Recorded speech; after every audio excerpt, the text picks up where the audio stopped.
hand washing my delicates because so much of my time is washing lingerie. I cannot tell you I hand wash lingerie because you can't put them in the laundry room and I can't send them to a dry cleaner. Oh my God. It's the porn star problems. Porn star. I mean, some of these I could have predicted, but this is so illuminating. History, I'd like to follow me down the rabbit hole. History, I'd like to, frankly, I want to know. Hi, welcome to HILF. History I'd like to fuck with Dawn Brody. I'm Dawn Brody. And it's nice, isn't it? Here in the den. That's the Deluxe Edition Network. To find your next favorite podcast in the den, click the link in our show notes or go to deluxeeditionnetwork.com. Now, I hope that you wore your chaps, okay? Because we're all in for the ride of our lives. The James Younger gang, led by infamous outlaw Jesse James, robbed trains and banks across several American states for years. Okay, between the end of the Civil War and the beginning of the 1900s, their names and the legends they inspired dominated the public imagination. Yeah, Robin Hoods to some, slave-owning bad guys to others. The fact is, we just can't quit these guys. Now, as one who considers fucking a part of her job, I am delighted to be joined by another professional, Ryan Keely.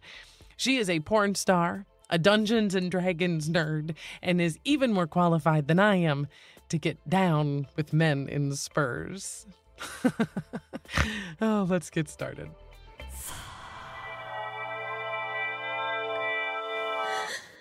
Spurs? Ever done spurs? I don't believe in spurs. You mean you don't believe because the animal cruelty? The animal cruelty, yeah. Actually, yeah, no, I've never fucked anyone in spurs. I feel like any man I've ever seen in spurs usually are in the dressage ring. And I feel like they're not super interested in my kind. Sure. You're more of your gentle, loving... Oh, I love chaps, though. All chaps are great. assless. And if you had, I don't know why, assless chaps always seem so redundant to me. Even half chaps are assless. Because that's the point. That's the whole point. That's the whole point. It's for providing grip. Yeah. I like the sound of spurs in a like soundscape. Like I like the idea of the walking, the ching. Yeah, the ching. audible aesthetic. What's the word for audible aesthetic? The atmosphere. The a Foley artist would know. Yeah. Somebody would know. Yeah. We need to bring back Foley artists. We do. I know, right? I think their job is fairly solid because sound will fuck everything up. I imagine even in your porn arena, everyone comes for real and it's this wonderful cinematic moment, but the sound is wrong. It will still throw it off. No. Nobody comes for real either, do they? I mean, I try to as much as possible. That's actually why I started performing in films initially, is that I worked behind the scenes and I shot a lot of second cam and BTS cam. Mm-hmm. And originally in adult film, when someone was booked for a scene, the intro was always the girl would start with a 5 to 10 minute solo masturbation film. It would, intro, teaser clip. And then would go into the partnered scene, whatever that was.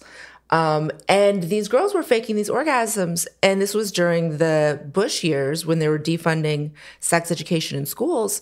And I was like, kids are not going to know what a woman coming looks like. We have a responsibility here. We do. And honestly. So I started performing to show, to present authentic female orgasms on camera. And that's always been really important to me. So yeah, I try to come as much as I can. Also, why wouldn't I? Why wouldn't you?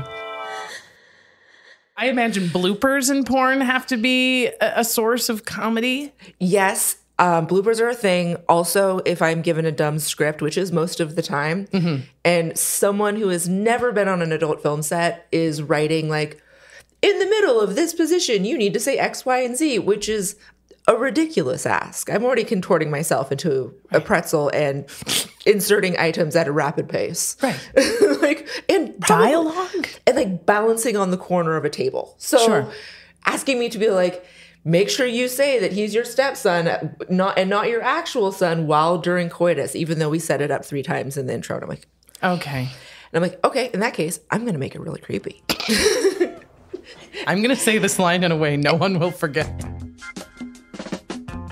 The scripts are generally written, usually in Montreal, oddly. It's where they all come from. Really? Yes, the evil porn monopoly that owns all the porn companies is based out of Montreal. And It doesn't seem like a very Canada thing to do. I feel like that's a sleeper fact. you would be surprised. Well, you got to think about that Montreal specifically is a hotbed of game development. And so it has all of the hottest technologies when it comes to like Unity 3D was based out of there, which is a game engine that was one of the first game engines that independent developers could use to develop 3D games rendering. And some of the best strip clubs in the world. Oh. Yeah, just hotties. Hotties.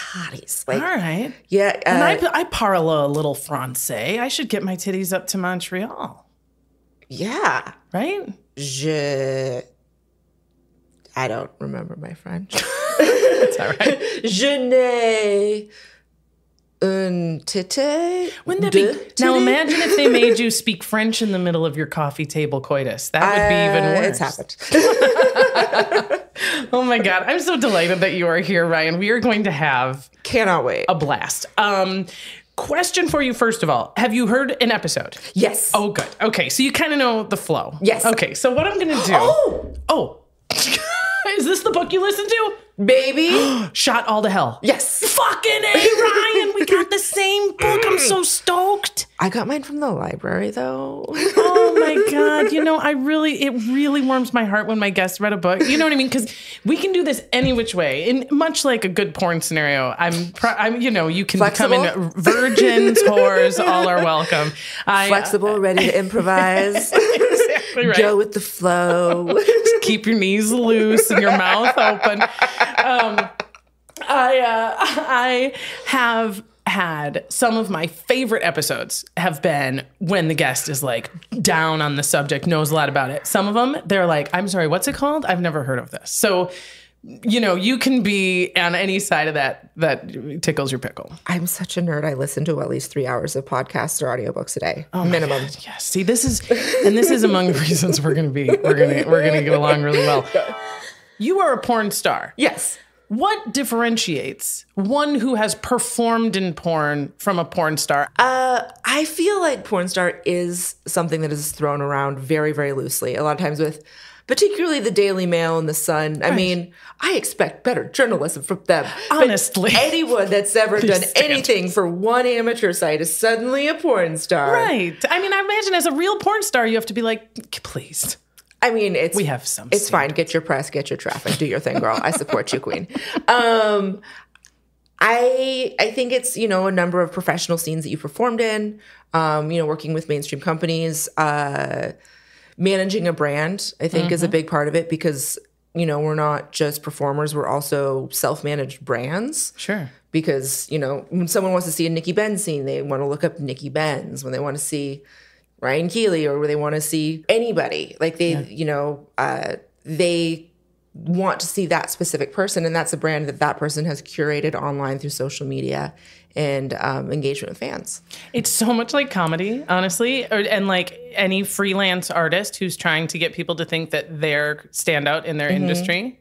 It's nuts. And your stuff, you're looking at, I'm guessing, so correct me if I'm wrong, Pornhub, OnlyFans are going to be like the most lucrative? Pornhub, I'm currently not making any money on Pornhub. Okay. I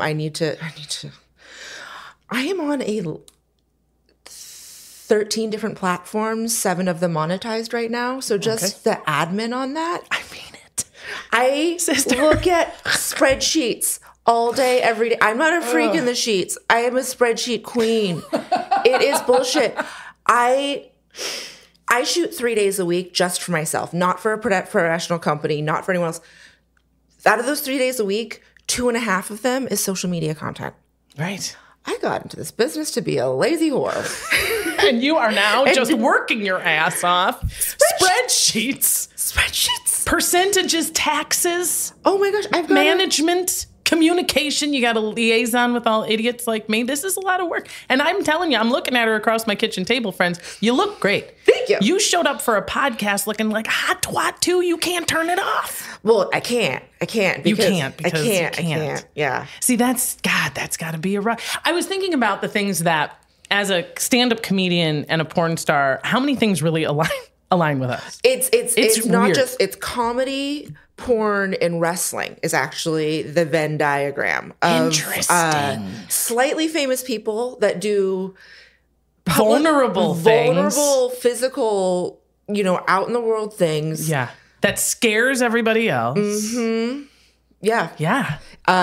The mortality rate, if you want to take it to a dark place, but it's very true. Right. It's high. Lots of drug addicts and suicide. Yeah. Well, and I mean, just Head looking injuries. at it. Oh, and I'm looking at it from above, and I thought to myself, man, like, the other thing too is when people find out what you do for a living, they want you to do it right there for them. And it's really awkward. Oh, my favorite is, because I am also a sex expert.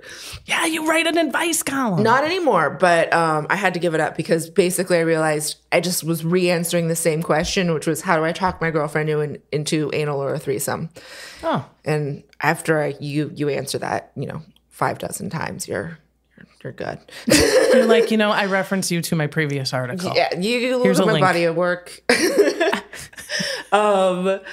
But it's people. I mean, I don't like going to parties. I don't like talking to people because as soon as anyone finds out what I do, I get a third degree. Of course you do. And here, in a podcast situation, this is an appropriate time. At a dinner party where I'm like, oh, I finally left my house. I'm not filming TikToks. I'm not responding to messages. I'm on OnlyFans or whatever platform. I'm not hand washing my delicates because so much of my time is washing lingerie. I cannot tell you, I hand wash lingerie. I have to go home and wash PVC bodysuits later today. That's your job. That's my job. Man. Because you can't put them in the laundry room and I can't send them to a dry cleaner.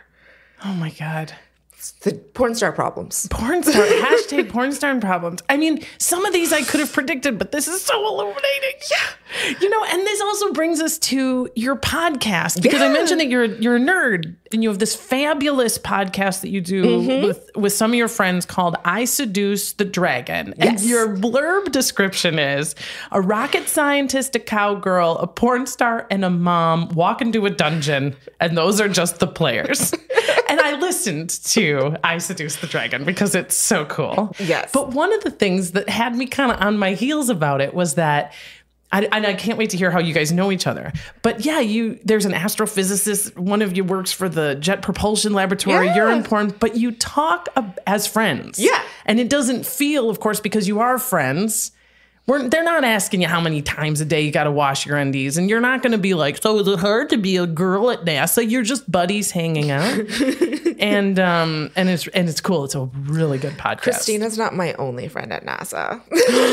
I bet. I am a slut for science. That's not true, but I do really love JPL. Speaking of history that you might like to fuck, have you read Sex and Rockets about Jack Parsons? And L. Ron Hubbard and the Satanic Cult and inventing the Jet Propulsion Laboratory out here in Pasadena? Crazy, right? I have not researched him specifically, but I did an episode on Aleister Crowley. Nice. Yeah. And so he features into the history of, If I was to request an upcoming episode, I would say definitely the Sex and Rockets is the book that I know. Hot. I'll do it. Yeah. Come back. We'll do it again. I love that. So how do we all know each other and how did the podcast come about? So I Seduce the Dragon, or ISTD. Oh. ISTDpod.com. Brilliant. Totally on purpose because we are intentional. We are marketers. We're just children. So I was good friends with Flanders, who is the cowgirl out in Montana. She's actually a corporate lawyer by day, but pre-COVID, she and I used to go to wrestling shows with a bunch of other women. And so we were just ladies that we'd travel in a pack because it's safer. Yes. And they were tough and cool and took jiu-jitsu. And so I felt very safe. And so we would I knew Flanders from going to wrestling shows. She also arm wrestles under the name Ruth Bader Gunsberg. Oh, Jesus Great. Fantastic. And she introduced me to her friend Jess, who's our DM, who she knows at the time Flanders was working for Robert Kirkman's company. And then Jess does sound mixing. I don't know, some corporate nerd LA executive lady stuff. They knew each other. Yeah. And then Jess played D&D with Christina at JPL. And then Dana also works in sound, who's our Silver Lake mom. And so we just kind of became friends, and we were playing remotely during COVID. And this was just like my, every week, every other week, my hang with my girls. And we were recording it because 2 of them work in sound. We're doing it remotely. Why not? And just doing it for the notes. Because as anyone that plays D&D knows, sometimes like life happens and it's like 3 weeks or 4 weeks or 5 weeks until you can play again. And you forget all the stuff. You're like, what did we get into? What was I about to do? What does a satyr artificer even mean? Like, half the time I can't even remember what my spells are. Hilarious. And so we just organically started playing and became friends via playing D&D. And then we're like, we should share this with the world. We're actually pretty funny. Oh my God. And it is really fun and funny. And if you're into D&D, you get it and it's rad. And if you're not into D&D, it's still a very vivid, it feels like a vivid storytelling, sort of epic cinematic world where the characters are improvising. Yeah. Within a set of boundaries. And it is so well produced. So you really can, if you're listening to your podcast in like long drives, you get a perfect balance of like narrative, storytelling in a fantastic world, and funny jib jab with really interesting ladies who are both in character and purely themselves. It's a delight. It's really good. It's friendship. It's fantasy. It's grown women just trying to crack each other up and tell a story. And it's what brings you here because whoever put us in touch had the good sense to know that we're sort of nerds on nerds. Yeah, like horny nerds who like foul language and like horny nerds is redundant. That's fair. That's really fair. Like what goes on in them libraries, girl, you don't know. What is it about Jesse James that you think makes him a HILF? I actually do not have a sexual interest in Jesse James. I want to hear about the younger brothers because I think what makes the Jesse James famous is that he was known for his good looks, his piercing blue eyes, his height. The entire gang was supposed to be tall and handsome. And I know I'm stoked when a bunch of hot, tall dudes walk into any place. Absolutely. And, if they were also known for being very well dressed. They had a lot of swagger. And while they pretended that they were, robbing from the rich to give to the poor, that's actually not true at all. But that was the persona that was portrayed at the time. So they were, they were dangerous bad boys. They didn't really, bad boys, outlaws, but they didn't really have like a seedy baggage to them. They were the gentleman's outlaw. Yeah. Yeah. And certainly more gentlemanly to some than to others, right? But yeah, I think that's right. There is like a whiff of piracy in there where you're like, pirates weren't good guys, but they were so great. And like John Dillinger, so handsome, not great, but and if you really want, and if you really squint your eyes to look closer, and if you really see it from a particular angle, you can say, yes, he was a good guy, but boy, you gotta really take your time. Yeah. And, Richard Ramirez is hot. So was Stalin. I mean, let's be real. Come on. There's charisma. There's counts for something. Yeah. Well, this is my primary source. It is a book called Shot All to Hell, Jesse James, The Northfield Raid and the Wild West's Greatest Escape by Mark Lee Gardner. And you have also read this book. My toes are all curled up. Is there pictures in that book? Because I have not looked at any pictures because you had the audiobook. I did the audiobook and I specifically decided to wait to look up images till I was here with you. Oh, hot. Okay, I'm going to hand this book to you. I do have one page marked. Yes. Because it has the younger brothers. Yes.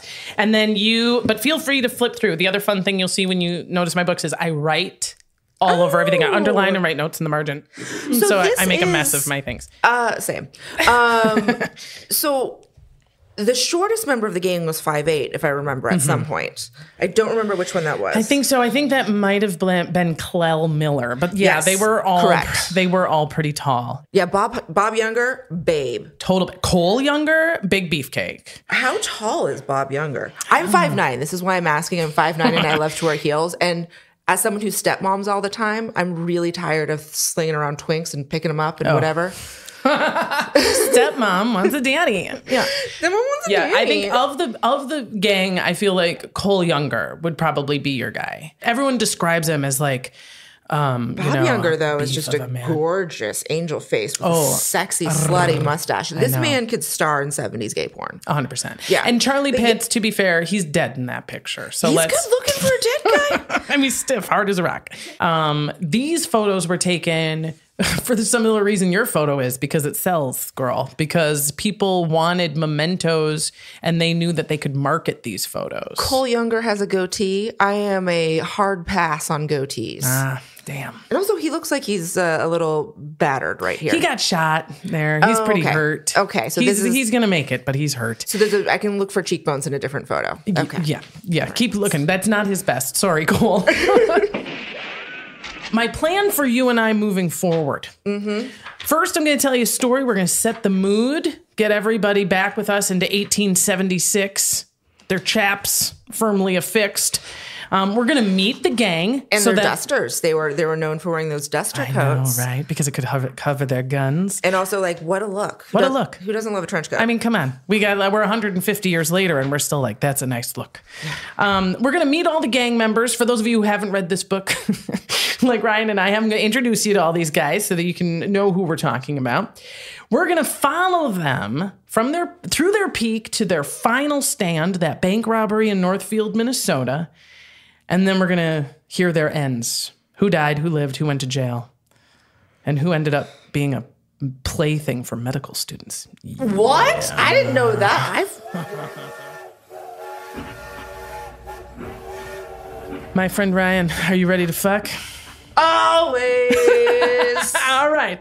Here we are. Come back with me 150 years. It is October 3rd. 1876, we are standing at the Rice County Jail in Minnesota, and it's 4 o'clock in the morning. And we've got a 19-year-old kid. His name is Frank E. Glazer, and he is just shaking in his boots. He is standing outside of the jail. He's on guard duty, and behind him in the jail are some of the most wanted criminals in American history. And his hands are fucking shaking, and he is just staring out into the darkness because a few days before this, the Northfield raid had gone south. Some of the guys were shot and killed, some had escaped, and some were in this jail, and we'd had fan seekers coming in. You had ladies throwing panties at them because some things never change. Really? Oh, totally. It's the Younger brothers. You know how hot they are. People want to take pictures. They've had people coming through for souvenirs. I mean, we already know these guys are like kind of celebrity status stuff, right? But what we haven't seen yet are the ones that got away. And what everybody is afraid of is that they're going to come and they're going to try to break the Younger brothers out of jail. And it makes sense that they would, because the Younger brothers, the James brothers, the other members of the gang were a band of brothers. They had served together in the Civil War. They had done the no man left behind. They had run into bullets for each other. They had perpetrated incredible escapes on each other's behalf. And so this poor kid, Frank E. Glazer, has been told, watch it, because they might come in the middle of the night trying to break these guys out. And he hears crunch, crunch, crunch, footsteps approaching this east gate of the jail. And he hides down behind a bush, and he's looking, and he sees, and this guy, tall, confident, just like they're always described, right, walks up to the gate, and Frank jumps out, pointing his rifle at this guy, and he says, halt, halt, I'm a policeman. And the guy just doesn't flinch, ignores him, reaches into his jacket, and 19-year-old Frank Glazer pulls the trigger, sending a bullet through his chest. The guy drops down dead. He runs over, stands over his body, and looks into the face of his buddy, William Henry Kaepernick, who was reporting for duty. Fuck. And the reason why, Ryan, I opened our HILF with that story is because it tells us a lot about who these guys were, the aura of fear, right, around them and everyone who knew them, and how they became larger than life in their lives and even during this period of time of their demise. So who are Jesse and Frank James? They're educated, which a lot of people don't know. His father, Mr. James, Senior James, Yes. was he a professor? Was he a preacher? He was a preacher. But he had also run off to go. He'd run off in the coal mine or in the gold mines. But was very educated and put a lot of stock in education at that time, which was very unusual. However, he wasn't a great parent and left his sons in the care of his wife, She's got a very fun name. Zephyrilda? No. Zelda, I think. No, it's not Zelda. It's not Zelda. It's something other than Starts Zelda. with a Zephyr, and she's a tough broad too. Tough broad. And at that time, this is in Missouri, which I have never heard good things about Missouri. No, Missouri is fraught, particularly at this time. I believe they were a slave-owning family. Mm-hmm. They were. Well, your point, Missouri is totally a key factor in who the James brothers were because of that geographic place of Missouri. And for those of you who either your Civil War history is rough or you're from outside of the country, there's a thing called the Missouri Compromise. Yeah. And a lot of people say it's really compromised the state because the whole thing was north-south states. Are you going to be slave owners or not? And it's also right on the border. And one of the things that happens then is it splits more than the country's already split, but Missouri was particularly split. Extremely. Not only within families, but they would be equally attacked by mercenaries from the north who are known as Jayhawks. These are going to be folks who just, whether or not it's for an ideological war-related reason or because they're just opportunists, they would just attack Southern farmers right there on the border. And they would steal and rob and burn their shit down, and there was never any consequence for them.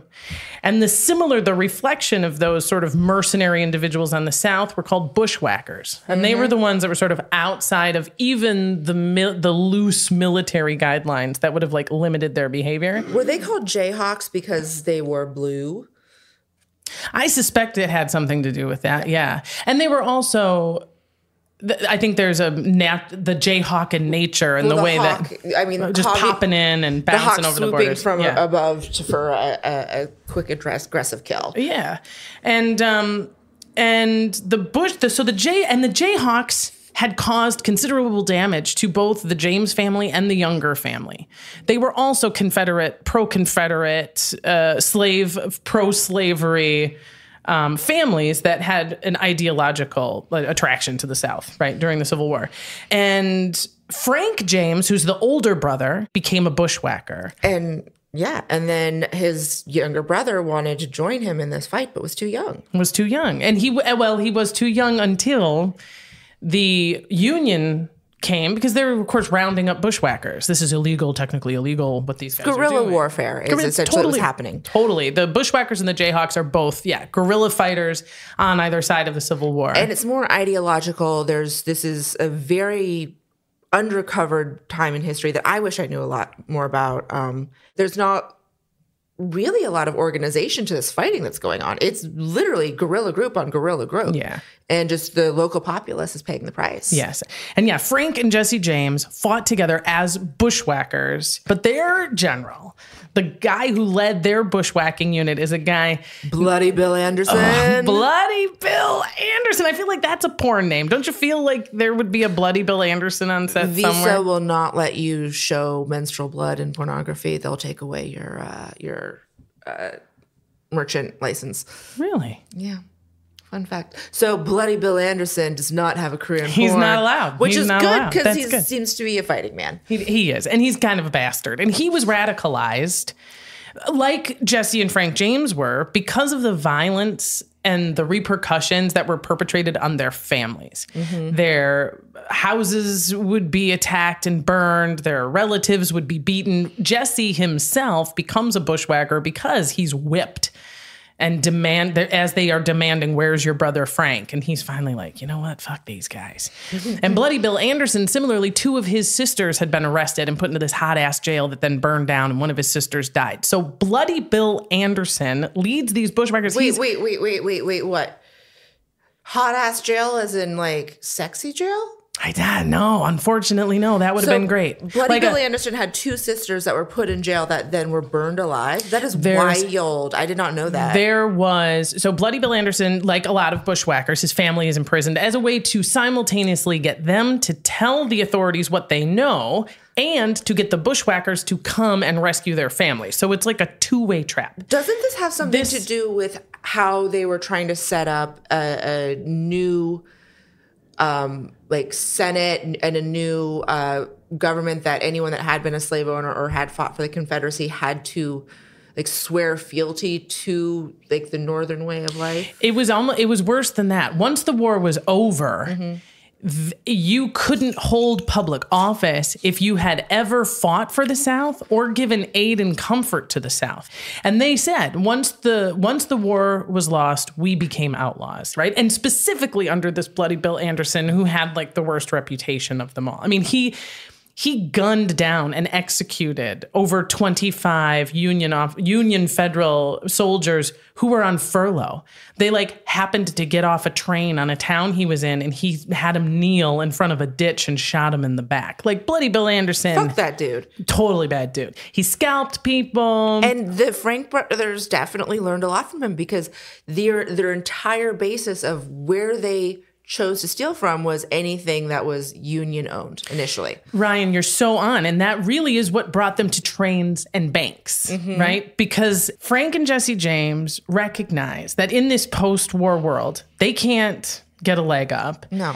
And one of the biggest symbols of like the Northern victory and the Northern progress is these fucking trains. And they're putting all of their wonderful wealth in these fucking banks.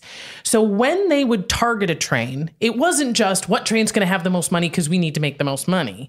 It was what trains are going to and from the northern cities, meaning we can fuck with the North. We can continue to fuck with the North. And we will be able to kind of take from the bad guys. They would target banks that they knew had large deposits from former Union generals. I mean, this is an old grudge that's sort of fed by necessity. You know what I mean? I mean, necessity. But they're hungry, girl. Once their names start getting out there, people are like, oh my, robbed a train, robbed a bank. People were instantly as intrigued the same way we are now. Like, that sounds dangerous and scary and hot and fun, especially in this out front, wild, still kind of, I mean, this is the Midwest, not the Wild West, but it looks kind of similar. Still fucked up. Still pretty wild. And here's an example of why these guys get so famous. And this is a specific train robbery that took place in 1876. It's called it happened in Rocky Cut, Missouri. And the gang manages to get the track diverted into a station right before it was supposed to stop. And they jump on board. They've got their bandanas pulled up to their, quote, bright blue eyes. There's sweet stuff. Like they accidentally trip over a guy's feet. And the guy's like, oh my God, oh my God, oh my God, I'm so sorry. I didn't mean to trip you. Please don't shoot me. Please don't shoot me. Please don't shoot me. And they just laugh. Oh, we're not going to shoot you, bud. You didn't mean to trip us. They find a sweet cart, a cart full of pastry. They gorge themselves on snacks. The sweet tooth is something that continues throughout as a notable fact throughout basically the end of the story. Yeah, they love eating, man. The number of times sweets they talk about these guys, be like, "Oh, is that chocolate? We can have the cakes and your watch, and the cakes, and all the watches and the cakes." Yes. And as they ride off from this daring robbery, Jesse James turns his horse around and yells, Tell Alan Pinkerton and his detectives they can find us in hell. Oh, come on. One of the reasons that the James brothers and the James Younger gang got so famous was that there was this one newspaper dude that just had a straight up boner for them. Like, He was hard for him big time. so hard. Here are some quotes from our guy, John Newman Edwards, that he printed about the James Younger gang. Quote, "They are outlaws, but not criminals. They'd manage a dangerous task without shedding any blood," which isn't true. They killed tons of people. So many people. They dashing knights of the road, Gay. audacious, astounding, and bold. And the passengers who got robbed were famous for a minute just for getting robbed by these guys. I mean, Oh my God. You touched one of those robbers. Like, you touched the hand that stole the money that stuck it to the union. Yes. And just, I would imagine similar to pornography. Whenever there's something that people love a lot and makes them feel really good, people want to shut it down. Right? So the government's like, we can't have this. These are bad guys. Not only the former Confederates, they're robbing trains and shit, and everybody's hard for them. No. Like, we got to shut this down. Also, they're doing crimes. You Come gotta, on. You gotta stop the crimes. They're doing crimes. And it's like, yeah, they were handsome and nice. And if they'll shoot you right in your face if you don't do the thing. They did that plenty of times. The fact that they served together during the Civil War in an ideological and like physical safety, they were so united, makes them different than just like your heist team that gets thrown together for just the money. But it's also a fairly huge gang. There's about 20 of them. If you counted all the heads that ever helped them and all the stuff, there'd be about 20 of them, which means over time, properly motivated, you can get to a guy outside of the periphery who will give you some information and who will completely sell these guys out. As a result, kind of peak of fame, some of the gang, including Frank and Jesse James and the Younger brothers, decide that it's time to leave Missouri and go north to Minnesota. And their primary reason to want to go up to Minnesota is because they won't be recognized there. Nobody knows them. Photography exists, but there's not a lot. Theoretically won't be recognized. recognized. That was their concept. Their concept, right? It's also the North, and we fucking hate the North, and you can't get much further north than Minnesota. I'm going to go up to the north, and I'm going to take lots of poops. Poop all over it. So I'm up there, so just by natural biology, we're going to go poop up there, and we're making a point.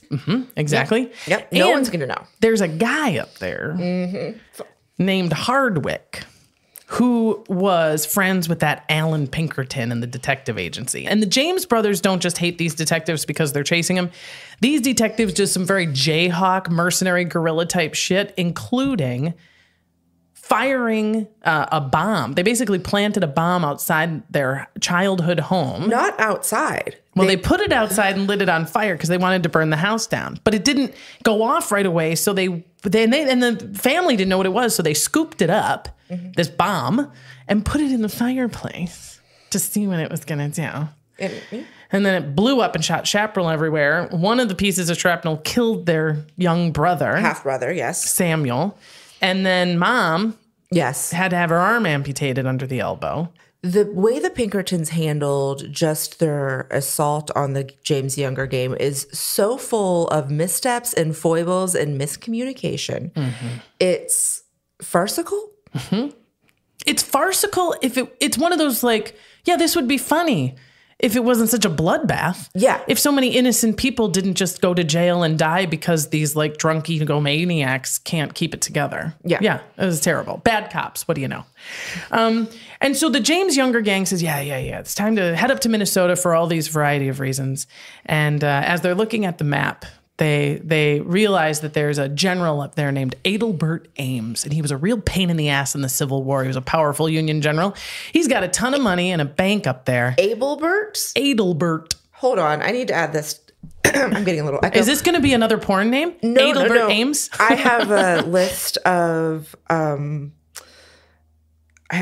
baby names, actually, that I like to submit to friends and family when... Oh, good. Make a note of Adelbert. Because we've got names like Prunella, Grimelda, Astrid, Longfellow, Herbert, Montserrat.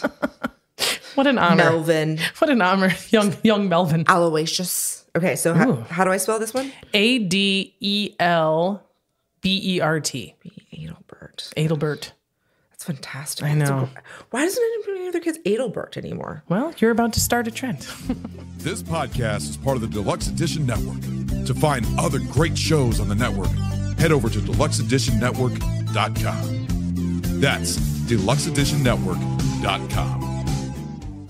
It is not a good day in Icewind Dale. Auril, the Frost Maiden, a god, the divine embodiment of winter's fury, has withdrawn to this cold corner of the world, plunging it into endless night. Can you repeat this harbinger of winter's name again one more time? Auril. Oral. This is I Seduce the Dragon. Gentry, I'm so sorry. I'm about to fight some kids. God damn it. It's a new D&D podcast. Your hands are tied behind your back. Okay, what's that face? Am I into it? Jesus Christ. And a hell of a good time. You suddenly see the outline of a giant dwarf shape. Ooh, he big. Oh, he's so big. Wow, he's so big. I've never seen someone take up 4 squares on Roll20. Look for I Seduce the Dragon I kick him real hard. wherever you get your podcasts. Before we get back in the saddle with the gang, a moment to present my favorite bushwhackers, my patrons. The latest on my most wanted are Harmony B, Katrina F, Annette K, and Leah H. Now, my patrons ride long and hard, and their support keeps me supplied with the books and tech necessary to ensure this history has a future. If you'd like to ride with us, check out what's what at patreon.com/hilfpodcast. Then head over to Instagram and... Follow me, follow me, follow me, follow. Follow me, follow me, follow me, follow. Follow me, follow me, follow me, follow. Follow me, follow me, follow me, follow.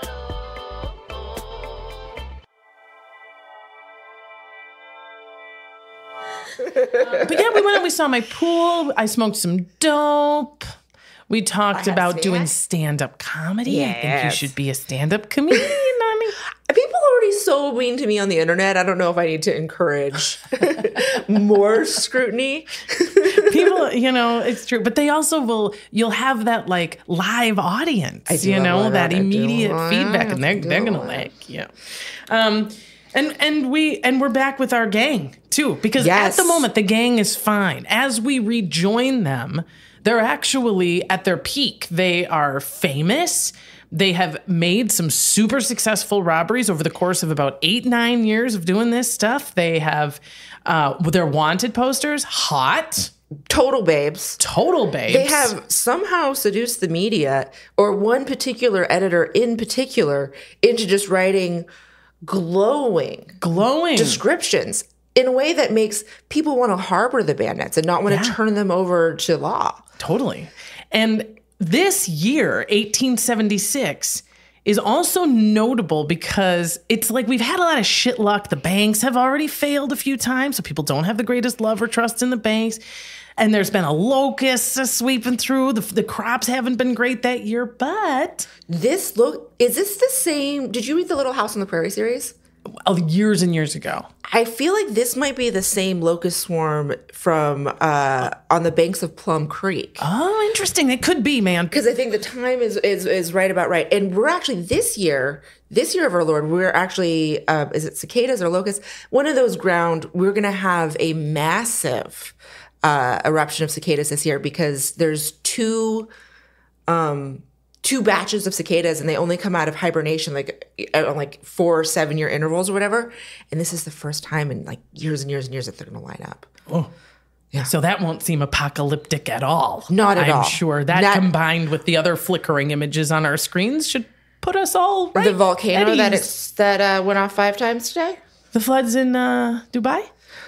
Oh shit! I didn't even see that one. So I feel connected to the gang right now. There we go. We're in the same year. We're in the same year, the year of the locust. And there's also kind of a buzz. People are stoked because it's the centennial. It's 1876, man. That's 100 years since 1776, man. And look at us now. We got through the Revolutionary War. We have barely gotten through the Civil War. We got trains. Wow. We've got photography. Fuck. You know what? I think America's going to be coming up roses for the next 100 years. Oh, yeah, for sure. And the mood is especially good on this day in Northfield, Minnesota, because big day. We've got a live show came to town, honey. The Australian illusionist, the great Professor Lingard, is scheduled to perform that night, Thursday, September 7th in Northfield, Minnesota. I picture when I read about this guy, the Wizard of Oz, the great Professor Marvel. I mean, this guy. It might be. Actually, that might be the basis of that actually might be the basis of the Wizard of Oz. He's got hot air balloons. Right. It's part of his show. It's the pre-show is the hot air balloons. Hot air balloon. He's going to show everybody his hot air balloons, and he's an illusionist. Everyone's very excited, and all of Northfield is like, did you hear?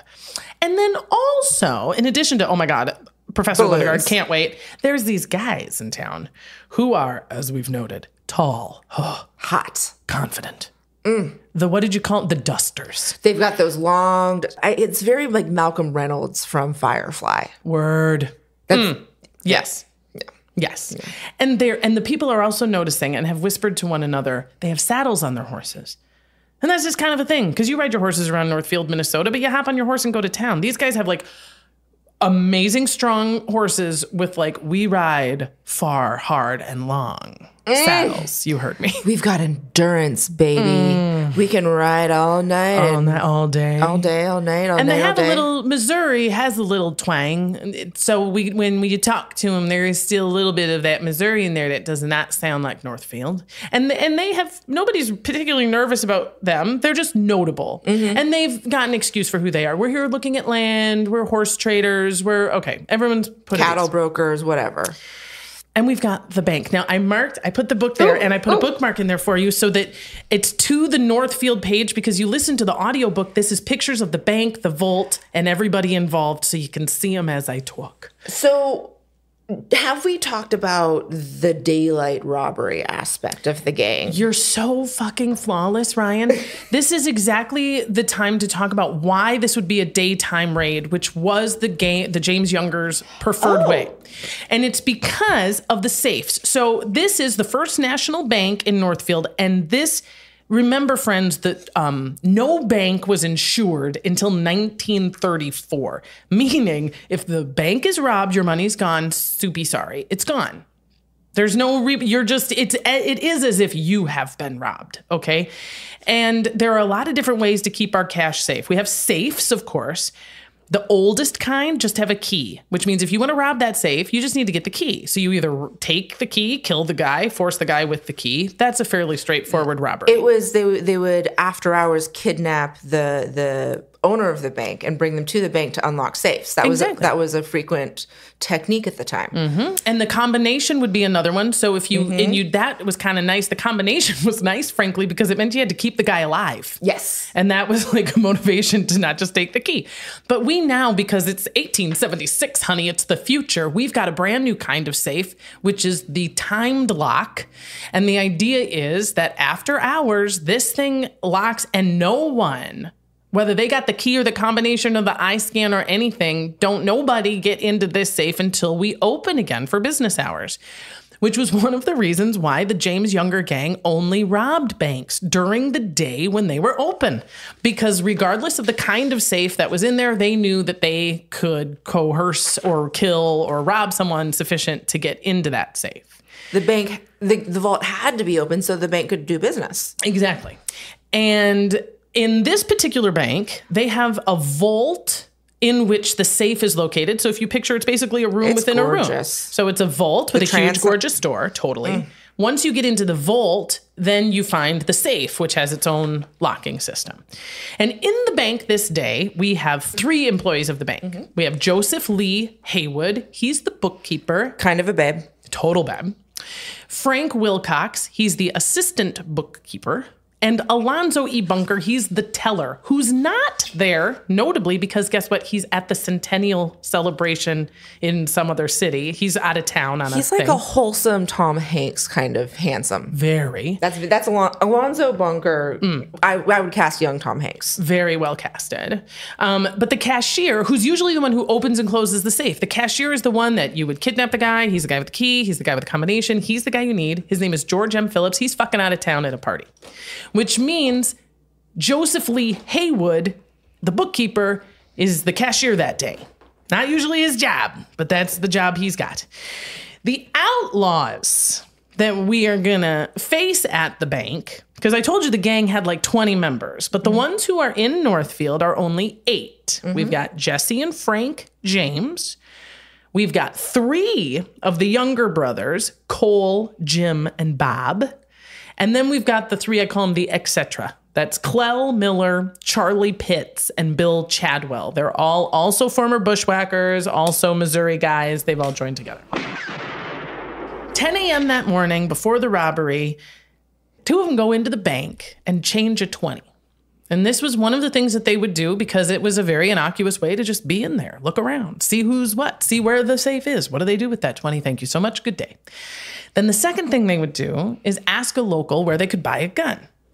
Now, they didn't need a gun. They were all fully well armed, but the answer to that question gave them an idea of what kind of response they might be looking for. Because the person might say, oh, a gun? God, I don't know if... I think the farmer down the road has a couple guns. You might be able to buy one from him. Great. Thank you so much. Oh, guns? Yeah, fuck. There's 3 gun stores over there. Everyone has a gun. Okay, great. This is going to give us another idea, right?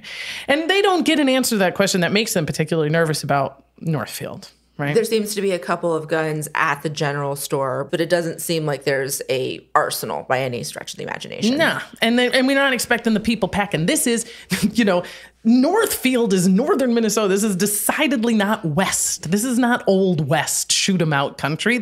We still have our safe. Our money is locked in a safe because we're not idiots, but we're not expecting. Well, Minnesotans are, very responsible. Very. Very. I agree. I married one. Okay. But as these guys are walking around having breakfast, people are just continuing to notice them, and some of the people in Northfield do mention they seem dangerous, confident, swaggering, handsome, and making us a little nervous. I think so. Didn't someone get a accidental glimpse of the arsenal under the dusters? Yes, and at a very opportune moment. It was like right? a sunlight glinting off of steel. The movie makes it so. Now, outside, the way that they're setting up this raid is we've got the inside men. And that's Frank James, Bob Younger, and Charlie Pitts. They're getting the money. They're going in there with the guns. Cole and Clell are outside the bank. They're just watching the door in there for the quick getaway. And then Jesse, Jim, and Bill are guarding a bridge, guarding the escape route to make sure we can all get the fuck out of here, okay? So the inside guys tie up their horses and wait until they see the 2 guys that are going to be stationed outside ride up. Once they see them, they start to head in. And the 2 guys who rode up are immediately like, God, we were super surprised they were going in because it seemed kind of crowded. And we don't do it if it's crowded, but in they went. So here we are. And as they go in, a guy named Henry Wheeler happens to see them go in and notices a revolver. And they already seemed kind of weird. And they're going into the bank, and he starts to put kind of 2 and 2 together and hangs out outside the bank for a minute, right? And this is not the kind of town where people are walking around strapped. No, right. Yeah. And inside the bank, we've got Alonzo Bunker, the assistant teller. He's standing right there at the front of the counter, and 3 guns right in his face. We intend to rob this bank. Where's the cashier? Mm-hmm. And Haywood, who I told you is not his job, but it's his job today, looks up from his desk in the corner and says, he's not in. See, right when I thought I was like, ooh, outlaws. I was like, who's this Mr. Haywood? Tell me more. Mm-hmm. Outside, Henry Wheeler, who watched it, is looking in the window, and he sees these guns on the banker, and he starts to go, and the 2 guards, Clell and Bill, who are out there for a reason, say, "Don't you holler or I'll shoot you." And he yells, "They're robbing the bank! Everybody get your guns!" And he gets shot at, but the bullet over his head. Okay. Now at this point, a lot of people within earshot are like, "Ooh, fun. This must be that show." Oh, is this part of the entertainment this evening? They're going to have a shootout for us. How enjoyable. Now, inside, they obviously hear the gun go off and the temperature has gone up. Frank, at one point, tries to go into the vault to get to the safe when Haywood jumps up and tries to lock him inside, tries to close the door behind him. There's a scuffle, crazy. Which would have been, had he pulled it off, would have been brilliant because it's time lock. Nothing you can do now, right? Yeah. And even if they kill all of you, that guy's going to be in there. It would have been, but that's not. That's a different story. That's a different universe. They knock him down. They hit him with the butt of their gun, which kind of knocks him loose for a second. This adrenaline is pumping, and one of the bankers runs out the back door. They shoot at him. They miss. Now he's yelling, "They're robbing the bank! Guns, guns, guns!" In the meantime, outside, there is this huge shootout on the street outside of the bank. Clell gets shot dead off of his horse. Bill Chadwell gets shot dead. Cole Younger is shot, but alive. One of their horses has also been shot dead, so they can't get away. And kids are throwing rocks. People are screaming. I mean, the city of Northfield was like, "Fuck!" ! No! ! Well, it's their money that's in there. These banks are not insured. If this money is taken, everyone in that town is destitute. Yeah, if it's in your heart that my body is between the lifeblood of my town, it's a different point. And this is exactly what Haywood is doing inside. And girl, he's standing up against it because he has still refused to open the safe, even hearing the gunshots outside. They have a knife to his neck that they have sliced to draw blood just to let him know how serious they are. And he's still saying no. Damn fool. I know. Finally, the scream and yell, Jesse and the guys who were guarding the bridge have been running up, and it is chaos, and there are snipers. I mean, Northfield have climbed up onto roofs, and they're taking shots. Amazing, right? And as Frank jumps up on the counter to leave, they've thrown up their hands at this point. They're not going to get into the safe. It's clear that they're going to get shot if they stay any longer. Too long. He turns around and just shoots Haywood through the head out of pure spite. They say is the look of the devil in his eyes, and it's rage and it's revenge. Yeah. So I was like, oh no, not Haywood. So he runs out, and they get the fuck out of Northfield and head into one of the biggest manhunts in American history. And Frank James got shot at this time, right? Exactly. So that whole thing took about 10 minutes. Their entire haul was $26.50. Good job, boys. Yeah. And here's the status now. Yeah, as they ride out. First of all, they have no GPS, of course. They're not in Missouri. They have no idea where they are. There is a posse chasing them with guns who got a good look at them during the day. One of the biggest posses, what turns out to be one of the biggest posses, I think, of all time. Of all time in American history. Yeah. The telegraphs are sending news. So they're running into the news, and there's 6 of them alive. Yes. 6 out of the 8. They have 5 horses because the 2 younger brothers are sharing a horse. Jesse and Frank are kind of they have their own horses, but they're riding together. Frank was shot in the leg. Jesse appears to be unscathed. Cole, Jim, and Bob, the 3 younger brothers, are all shot and hurt in various ways, but they're alive. And Charlie Pitts hasn't been, we don't think, shot at all. And these guys are like, oh my God, oh my God, oh my God. They ride together for a while, but it's really clear that the younger brothers are really hurt and really slow, sharing a horse. And Frank and Jesse are not hurt and can go pretty fast. And they agree it's probably a good idea to split up. And they do so allegedly amiably. And this is one of the things that really makes me, if we're going to do, pick a camp, like Youngers or Franks, I'm going to be team Younger Brothers, because just the way that the dignity with which they handled this situation. I agree. And ultimately they get pinned down. The younger brothers do. And Charlie Pitts. And we're going to lose, man. Fuck. And they're surrounded and they're broken and they know it's going to happen.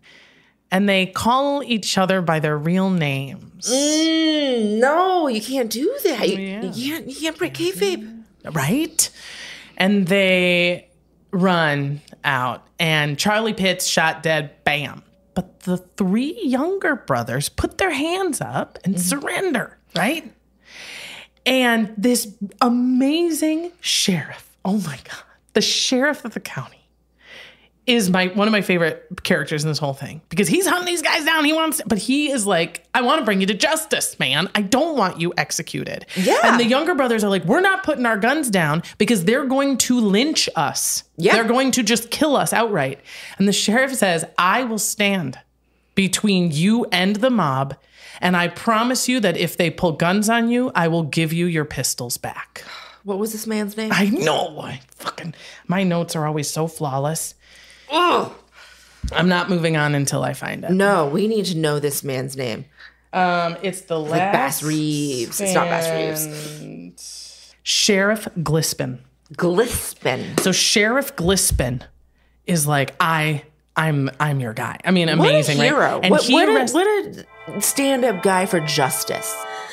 Sheriff Glispin arrests the 3 younger brothers and delivers them alive to jail. Yes, which is incredible. Which is how we started, of course, our story. And the people are obsessed. They want to see him. They want to touch him. And they describe who's the most handsome, who's the tallest. One of the guys got a bullet through his jaw, and he still manages to smile. Oh my gosh. Women are proposing sex. They are getting treats and candies and homemade pies, which, to your point, they love a pie stuff. And what we know is the James boys are out there. They have a fabulous adventure getting out of Minnesota and making their way back to Missouri. And once they do, they look at each other and go, well, that was fun. I don't think we should do this anymore. I think the James brothers are retiring. And Frank goes to be a quiet farmer, and Jesse goes to be a quiet farmer. They go to. Now, here's a quick, I imagine there's some jobs that are harder to retire from others. I don't know if there's a day I just decide I'm not telling jokes anymore. Do you feel like that? I tried to quit porn, and I just couldn't quit ya. Well, because what else? I mean, is anything else as exciting? Is it the money? It's a social stigma that makes it impossible for me to move forward in any other career. If I am lucky enough to get a job, I am stuck at that entry level because they're like, oh, you did porn, obviously. You can't do anything. But you're like, more. but I'm a porn star. It's not that. It's like I have monetized hundreds of hours of content that I've produced. Right. And yeah, it's dumb. It's real dumb. You know what, though? I imagine different, obviously. Yeah. But not that different because you either have to create a different, like, I am not that person. I'm going to try to live like witness protection level of like hide who I am, which is what they're trying to do. They changed their names, by the way, to J.D. Howard and B.J. Woodson. Oh, that's a porn name. That's pretty porn. That's a porn name. But they do it, or you say, or you get trapped because you get trapped by your past and your society doesn't allow you to move on. Yeah. And, I would argue that's why the James boys got into crime originally, because they could not escape their past as bushwhackers. Exactly. So what else? When you have a very specific skill set. Yes. I mean, that is stigmatized. I mean, that's the key, right? Yeah. If you were really great at juggling. I would argue that I have done more with my improv training and monetized my improv training more than most. I believe you, right? Dollars to donuts. Yes, and I can take it up the ass. I mean, is that not the basis of a yes and? Well, I can, but I'm too anal for anal. I keep trying. It's not going very well. That's right, because you also have diaper rash. You know what I mean? You don't need to put those two things together. No. I got diaper rash from playing a dominatrix. Oh, but I think these are the noble, The noble struggle? Not all heroes wear capes, but they probably wear cat suits made out of plastic. I just want to take a minute to talk about how the younger brothers didn't snitch. Not only were they captured, which is extraordinary for that time. They escaped lynching. Extraordinary. They were charged in a court of law and went to jail and served time. And do you know they avoided execution by pleading guilty? And they were so fucking mad because they didn't make telling us who else did it part of the agreement. No, you're right. They never snitched. In fact, they didn't have anything on them. No letters to loved ones, no addresses, no... There was no way to link them to the actual crime that day. In fact, the only thing that was able to... I think the only thing to link the gang to that crime that day was a pair of pants. You mean to the physical evidence on the scene? Yeah. Sure. Yeah. No, I mean, what other evidence would they have, right? Yeah. Yeah, and the whole thing lasted 10 minutes, and they always cover their faces. I mean, no, you're exactly right. And there was just like a little bit of bad blood with that split. Like they were kind of like, I think we should, try to. And when they realized you guys have a better chance of surviving on your horses that way, and we're not going to abandon each other because we're actually brothers. Yeah. They gave each other words for each other's loved ones and never, ever abandoned one another, never turned each other in. No, it's amazing. By 1879, Jesse has already assembled another gang. He can't do it anymore. He tried, and he has robbed a couple trains. And the people are like, fuck, is this Jesse James? Is he back? Is he doing this again? But some of the train robberies don't go well because times have changed. And they realized robbing trains is actually kind of a crapshoot. It's very dangerous. We may not get anything. Banks are the better way to go. So he's starting to plan another bank robbery. Well, part of that at that time is that from when he started robbing banks to, his retirement and now his subsequent reentry into life of crime is that things like notes of credit were more common. Mm-hmm. And so it wasn't necessarily, large shipments of gold or large shipments of whatever. It was, bonds or which are completely useless to a robber because they can't scrip. Yeah, they can't redeem that. No. And they would on the trains, they would try to rob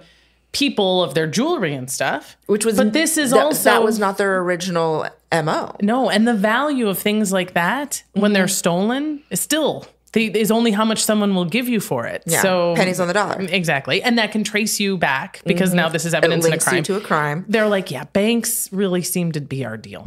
And so Jesse is getting a new gang together with the intention of robbing some banks.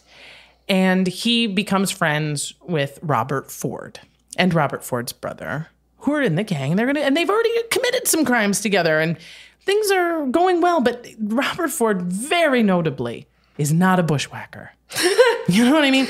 And these guys, he didn't serve together. They didn't have that. We've run into bullets together. We have bled in the mud together. Gone scalping. We don't have our scalp collection. Doesn't look anything alike. And in the meantime, of course, the stakes keep going up for catching these fucking guys. And Governor Thomas T. Crittenden of Missouri has offered Robert Ford and his brother $40,000 to bring him in alive. That's a lot of money. Have we done that? It's about multiply it by about 15. Okay, so we're talking about $500,000, $600,000. And $10,000 if you bring him in dead. So about $150,000. Okay. And that's a lot more than they're probably going to get robbing any bank with Jesse James, even if things did go well. Yeah, for sure. I mean, the last robbery was $27. $26.50, honey. Don't round up. It was a rough day. Everybody lost some blood. So on this particular day, and Jesse James is obviously very comfortable with Robert Ford. He is in his home with him. They're planning a bank robbery. Jesse James takes off his revolvers and puts them down on the bed. Yes. So at this time, Jesse James had kind of developed, he's gotten very paranoid as he's gotten older, which is something that happens with people with head injuries. I'm just saying. You know, he's taken some knocks, but he's gotten so paranoid that he never takes his revolvers off. Never. Ever. And it was part of the reason why Robert Ford hadn't taken an opportunity prior to this, because Jesse James is a good fucking shot. And Robert Ford is not necessarily. He's a scary guy. And he's a scary guy. And he also, by the way, had already killed another member of the gang just for not getting along very well. These are more reasons for the gang to be like, watch your fucking ass. He's more erratic. He's more erratic. He's more moody. His moods throughout his life, he was already known to have depressive periods and then periods of what sounds like mania. And so he's unpredictable and always armed. Always. But not in this moment. Just one time. He takes him off. He puts him on the bed, and he notices a picture on the wall of his niece, Nellie. It's crooked. And while he goes to straighten it out, he realizes it's also dusty. So he pulls a stool over, and I imagine at the time he's talking over his shoulder to his buddy Robert Ford about the thing. And Robert Ford shoots Jesse James in the fucking back. Yeah. And runs. And Jesse James's wife comes running in and yells, "Robert Ford, you fuck." And he's like, "It was an accident." Was this his wife that was also his first cousin? My gun went off. That I don't know. I'm not sure. We should find out. Let me give me. But Robert Ford, and you should watch the movie with Brad Pitt and Casey Affleck called The Assassination of Jesse James by the Coward Robert Ford, because it's beautiful. And it highlights a lot of this history. And our poor Robert Ford goes on to do like Wild West style shows and demonstrate how he murdered Jesse James, and he got his reward money. And you can guess that's not good for a person. That doesn't make you happy or feel good. Frank, in the meantime, now you said Jesse was paranoid. He was paranoid, to be fair, for good reason. He's a wanted man living under an alias surrounded by criminals carrying guns. You know what I mean? Like, that's not a bad reason. And Frank had been just as paranoid for the same reasons. And he is now, that paranoia has been turned up to 100 because Jesse just got shot in the back by one of his buddies, right? But Jesse notoriously couldn't keep his mouth shut. Jesse was always running his mouth. And he loved being like, "You've heard of the bank robbers? What do you guys think? They're kind of hot, don't you think?" Yeah, you guys think they're kind of hot let me too, right? send a letter to this newspaper editor that I know. Have you noticed how tall and blue-eyed they are? It's kind of great. Yeah. And Frank is like, "I don't want to live like this anymore." And he turns himself in. And actually, our newspaper editor, Newman, who loves to applaud them in the print, is like, "Everybody, this is Frank James." And people are like, "What?" And they're like, "No, this is him. We're turning him in. He's turning himself in." And there's a trial for all of the things he had done in Missouri. Keep in mind, Frank James is the one who shot our guy Haywood in the head just because he was mad. So he never stands trial in Minnesota, but he does in Missouri, and he is acquitted because the witnesses are old or dead or don't remember, and there isn't much of an appetite. And he goes on to live, get this, until he's 72. He dies in 1915. He's got a bunch of crazy odd jobs. He takes tickets at a burlesque show. He, is sort of a sideshow himself as this antique of a former age. That was a big thing at the time. Was these old Wild West shows where they had the actual outlaws. Yeah, crazy, right? So crazy. Before we officially say goodbye, I mentioned at the very beginning, and you put your hands on it. You were like, "Ooh, what was that?" The bodies that became dissected by medical students. Okay, this is such a sick and fantastic part of this story. So if you remember, Bill and Clell, the two guys who got shot and killed in Northfield, hit the ground. Fuck. And after this whole thing is done, the citizens are coming. They take pictures of these guys. They're very interesting. The grave robbery. Yes. The grave robbery. Before we get into the grave robbery, quick. Yes. Both Jesse James's mother and wife were named Zerelda. Zerelda. Not Zerelda. Zerelda James was his mother. Zerelda Mims. I guess Zerelda James Nee Mims was his wife. That's a great name. Yeah, and first cousin, so I guess it's a family name. You know what? But let's get into the grave robbery, because this was speaking of a life of robbery finished with a dashing, outrageous robbery. I mean, come on. Adding Zerelda to my name list. Clell Miller and Bill Chadwell are the two outlaws that get shot and killed out there in Northfield. The whole thing, posses are out there chasing the younger brothers, chasing the James, chasing them. And they're looking at these dead bodies. First thing, of course, that they do is strip them naked and take a bunch of pictures because photographs are new and they sell and everyone's very excited and they look gross. They're in the book. And then Henry Wheeler, who was the guy, if you recall, who peeked in the window and was like, this is a bank robbery and kind of set all the chaos into nuts. He says to the coroner, so can I have the bodies and take them to the Michigan Medical School? And at first, the guy was like, yeah, gross, for sure. These guys suck. Get them out of here. Do whatever you want. And then he slept on it and he was like, I can't actually do that. But he says, quote, I will only bury them as deep as is necessary. So in the middle of the night, after they're buried, a wagon comes into the graveyard. These fucking guys start digging and go, what do you know? Yeah, look at that. They're very close to the surface. A couple of freshies. The fresh bodies are hard to come by. They have to bend and break their bones to get them into two barrels. Why the barrels? The barrels, because they're sneaking them out of here because they're not supposed to have these guys. They fill these barrels with alcohol. Okay, but the value of the body, I feel like breaking and bending them would make them less. I know. I feel like they should have weekend and Bernie's it. That would have been a better way to get out of it. But they don't. We're delivering sofas. Sofas are long. I don't know. You can order them from the Sears Roebuck catalog. They're going to stink, Ryan. In a couple minutes, they're going to stink, and they had to get them on a train. I mean, they have to get to Michigan. Okay. So they put them in these barrels full of alcohol or lye, they don't know which, and they seal them up. They write paint on the side, and they put them on a train, and they take them to the medical school. Now, apparently, Clell Miller's family gets his body. They find him, and they get him, and they get his remains back. Bill Chadwell's body was dissected by the medical students. Hell yeah. After that, they cleaned and wired his skeleton. Yes. And it was... Who has it? Who has it now? It was displayed in the office of a North Dakota doctor until the 1980s. And apparently at the moment, we don't know. Oh, I know a private collector has it. Absolutely. Because then they get into this other part where they find in St. Paul one day, this is like 10 years later or something, somebody sees a skull sticking up out of the lake and they're like, oh my God. And they get in all this crazy. And then a doctor rides up and he goes, oh, that is the body of Clell Miller. We told his family we gave him the remains. We gave him other remains. What we actually did with Clell Miller is we dissected him and then we put his body in the lake so the tissue would be dissolved. And now we have these clean bones that we're going to use. And they go, okay, sir, well, okay, here are your bones, then enjoy. They go, so you know the bones that we got out of the lake, there's no hair on it. You know, which sometimes it will still have the hair. And he goes, no, that's because I removed the skin and I have the scalp in my office.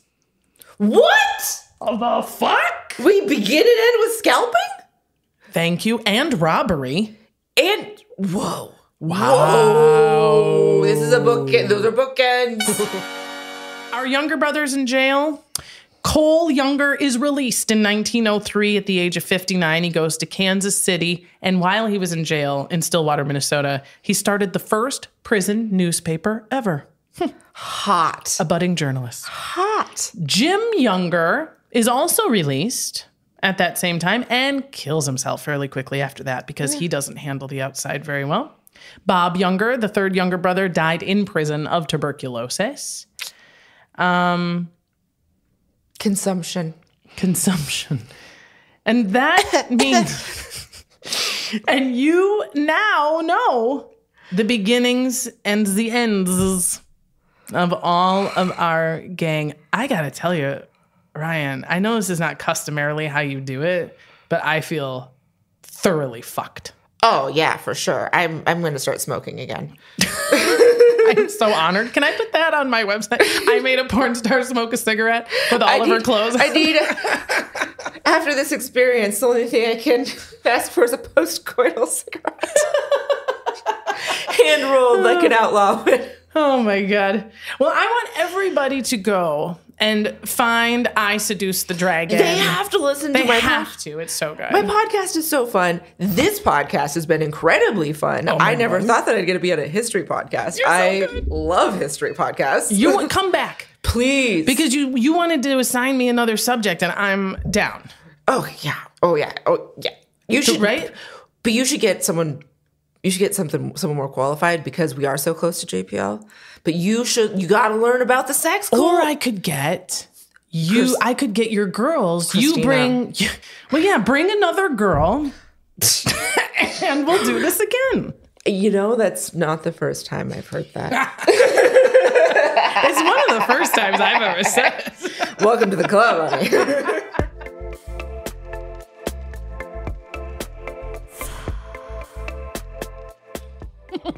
Thanks again to my guest, the brilliant Ryan Keely. Don't Google her at work, but do go and listen to her fantastic podcast, I Seduce the Dragon, or ISTD.